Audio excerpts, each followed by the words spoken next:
Grievances strengthen the ego because they keep the idea alive that someone is guilty and someone is innocent. In this world, it has to be the guilty and the innocent, the rich and the poor. Duality, right? It's duality. It is what it is. Now, our job is to not buy into the duality. You understand? The ego is not a bad thing.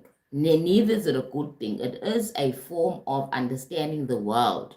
Because when you were small, you're born without an ego. When you were born into this reality and left spirituality and decided to come into this physical plane called the earth, this holographic reality, right?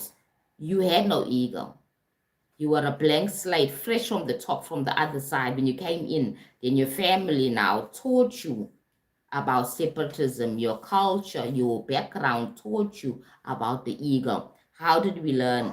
First thing, a small child, when you were born, you are meshed to your mother, especially I'm talking about people, children that are born, in close families, your mother nurtured you and stuff like that, right? You were one with your mother. You didn't understand this concept. When you were hungry, you lashed onto her breast and you suckled and she kept you warm, right? Now you were meshed with your mother because of the 9 months of being in the incubator in her body. You are one with her. Now all of a sudden you're born, then all of a sudden you're growing up. At the age of 2, you already know about separatism. You already know that your mother's separate to you, that your mother's needs are different to yours, that you've got siblings too as well whose needs are different to yours, that they are I's and you're also an I, and this is me and this is you. That's how we learned about separatism. Okay, guys, it's part of the game, part of the program, the matrix game, right? The holographic game of life. However, what happens as we grow up, we get to understand that the ego is running everything now. The ego is now keeping us separated from God too as well. Because now we learn about this Christian God who has a personality. Ooh, he's scary, he's judging, he's harsh, and he's got these 10 rules. Just like at home, there's those rules at home and stuff like that, rules of engagement at home and laws. And then in the church, it's the same thing. In society, in the schools, it's the same thing. There's laws and there's rules. Don't do this, do that. Be a good child, be a good boy. Come early, don't come late. All those things, rules of engagement. Now we learn about these rules, okay? Now the rules add more separatism, that I am me, I'm separate from everybody else. And then we can learn about competition. It's another program. Now this world is so competitive. It's at home, I'm competing for the attention from my mom, between my siblings and myself. I'm competing for attention. If I'm a good girl, I'm always helping mommy clean the house, whatever.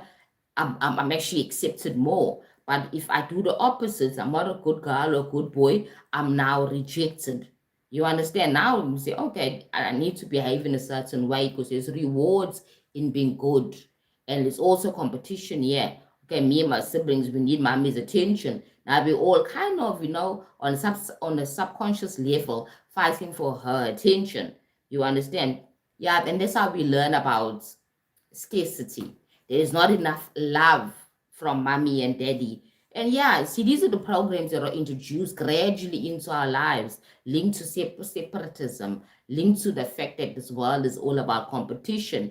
You go to school now, you're 6 years old, went to preschool and everything, you already were taught about the competition, that you have to do very well in school, you must listen very well, and you must do better than the other sibling, other children in your class, and your siblings at home. You must do much better because, yeah, there's rewards attached to being the best um, speaker, the best writer, the best person in the class when it comes to maths and stuff like that. Then you find those children that are not so good in maths or whatever else, they're feeling kind of left out, you know what I'm trying to say? And then you kind of isolate yourself further, and then that's what adds more to the separatism that we are taught in this reality. But the Course of Miracles tells us there's a way to climb out of that perception. There is a way to climb out of that perception by remembering who we are, right? So if you have not came across the Course in Miracles, right, I advise you to go and Google it. There's books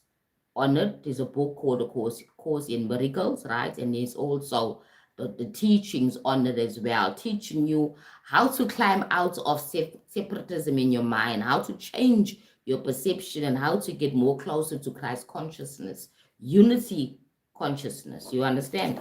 Understand that love is everything. Let's continue. So, the Course of Miracles says that the grievances distort our perceptions about life. Okay. In the Course, the philosophies that says that the ego thrives on separatism and judgment. The ego thrives on separatism and judgment. You are not your body. You are not the ego. The ego and the body are just systems or things that allow us to experience this reality, right? But now the truth of the matter is that the ego has been causing the inner suffering. Basically, you understand? So grievances strengthen the ego because they keep the idea alive that someone is guilty and someone is innocent. Right? Even our court systems, our legal systems talks about innocence and guilty.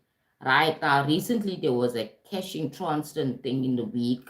Now you try and think of what type of people that can sit down and plan these things. What's going on in their heads? What are they really thinking? There is so much scarcity in their reality, in their perceptions, that they feel that they need to plan a robbery, a very risky robbery that might just hurt, get other people hurt and even killed as well. You understand? These type of things. That's because people have this perception of lack, right? They have that perception of lack because of the fact that, yes, they feel separate from everybody else. There are those affluent people living in certain areas of the world, driving certain types of cars, and I don't have it. You understand? There are those people that having all their monies and everything, and I don't have it. I'm just about struggling, making it to have food on my table. You get what I'm trying to say? That type of struggle mentality together with intelligence, because it takes the intelligence for you to start thinking like that. You understand? I'm trying to say the ego and the right mind, logical thinking. Okay, if we do this, we can get that done. So that we're able to take that money. And you said, I don't care who gets hurt. I don't care who gets traumatized. I don't care. I'm just thinking about myself because I feel I'm separate. That's where crime comes into play. That's where all these atrocities against human beings come into play. For example, the e-files. Think about it. Wealthy people coming together and doing terrible things to other people that need their love and the assistance, but instead it's not doing bad things to those people and start gaslighting them and torturing them and abusing them, assaulting them and all those things because they feel separate from those people. They feel like those people are not us. They're not us, the wealthy, the rich people, right? We can use them as toys